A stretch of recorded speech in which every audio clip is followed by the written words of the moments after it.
Hi, welcome to Wizard's Walk. I'm going to go through the whole tune one time, somewhat slowly, and then take the bits and pieces apart and show you how each of those hammer patterns go. You'll have to excuse me, I haven't played this in a little while, so there may be some errors, but I will take my time to make sure that the pieces are well understood.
Yeah, that was rough. Let's go through the phrases. Let's go through the phrases though.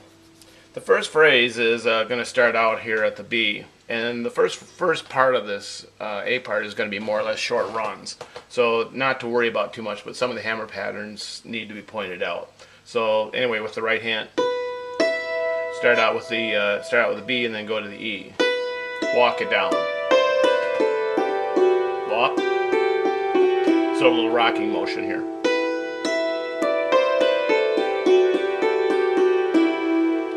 Now at any time you can turn the video off or pause it and then practice on that phrase and then come back to it.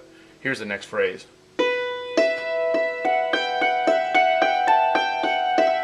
Again, he goes down the first time, he goes up the second time. Now the next one is going to be a left hand to a left hand, or you can do right hand to left hand if you're set up that way. Normally if I'm over on this side and I'm going to do a first strike for a run, it's with my right hand. But it's going to get caught here trying to go back over. So if you do it, you can either do walk it down like that, yeah, or if you're locked into muscle memory. So what you do is, but in any case, that A has to be up on the left hand. Walk it up, a little bit rocking here and then back down. Now, at this point, that needs the E for the next phrase. So I'll slide over here because it's just easier to catch.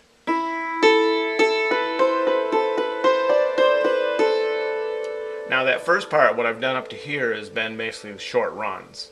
And again, stop the video when you need to and go ahead and practice them up. But the next part is going to end up being some hammer patterns. Now, this is not exactly what the music says. I've varied a little bit just to make it more fun and a little easier on the hammer dulcimer. And basically it goes like this.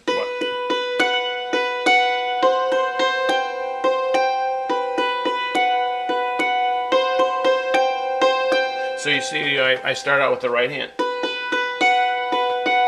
So I start with the right hand and then basically do an alternate hammer pattern there.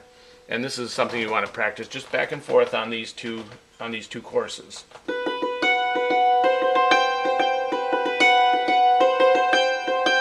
Now the music has stuff in it, but for the hammer dulcimer, what works really well is just to go with just a straight double hit, and then a roll here. Now it's kind of important that you start play the music. I'll do this roll a couple of times, but pick up by kind of gripping your hammers as you get them into here, and what it'll do is it'll have a bounce back and forth.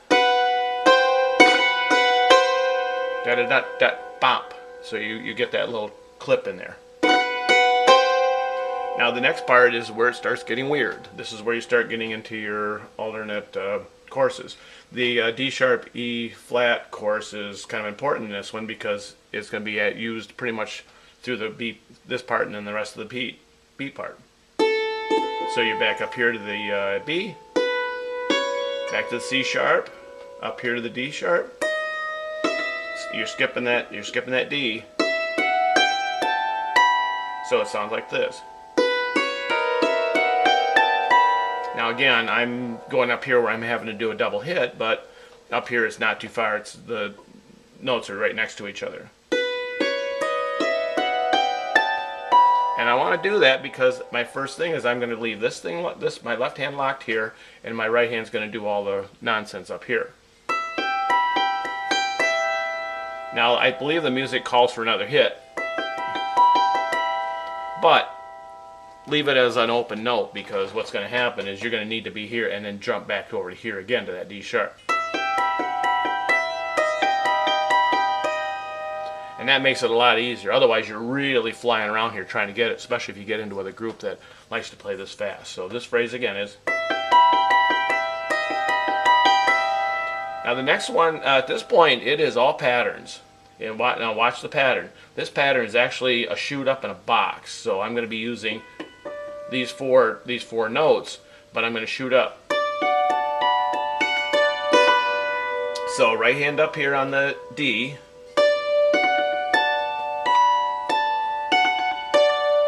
So it's set up here just like kind of like a fat L. The next phrase is going to be down here with the C sharp. So what you're going to do is you're going to skip here and then jump way up here. Now look how this goes. C sharp, E, back up here to the A, B, back down to the C sharp. So a good exercise would be.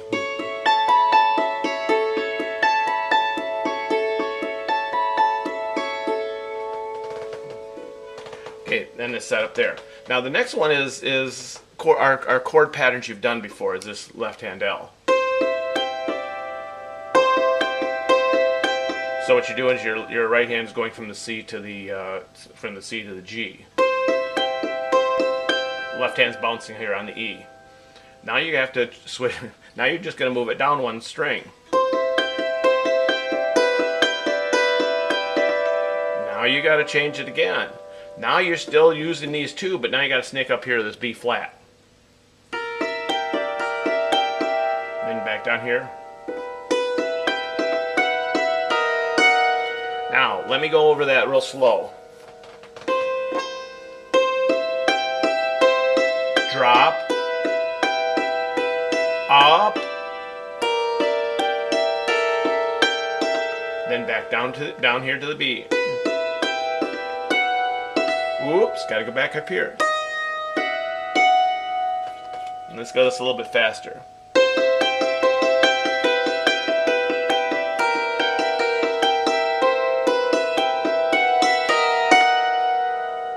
Then you go back up and do it again.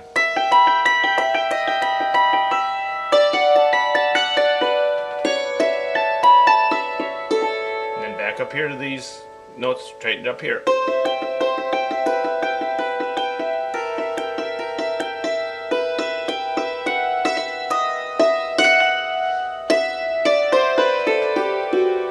Now, to finish up the ending, obviously you're going to be doing this a number of times after you practice it. In fact, you'll probably fall in love with it and play it all the time. But going at the ending, as far as the ending wraps up, the third time through. Okay, so.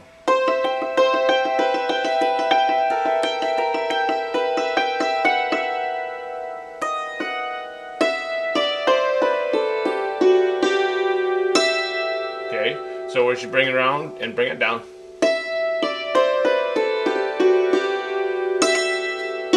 Now you're back to the F sharp, and then you got to go up to the D sharp. And then you can just do a chord run right on through. E minor chord. So one more time on that.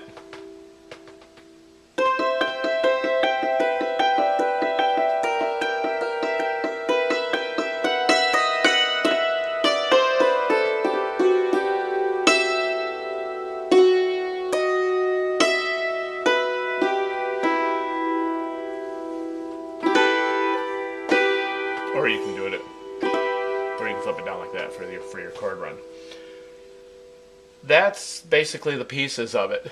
Again, take each phrase slowly, piece it out, work on the individual phrases. What I might suggest is that you work on the last phrase, this is the one I've been hammering on, because what will end up happening is you might stumble through a little bit, but once you hit that solid core where these patterns have been done many times on different tunes, once you get that nailed down, then as you struggle through the beginning and then the middle part, all of a sudden you get to this end part and then just fly right off and you're off and running. I hope this helps.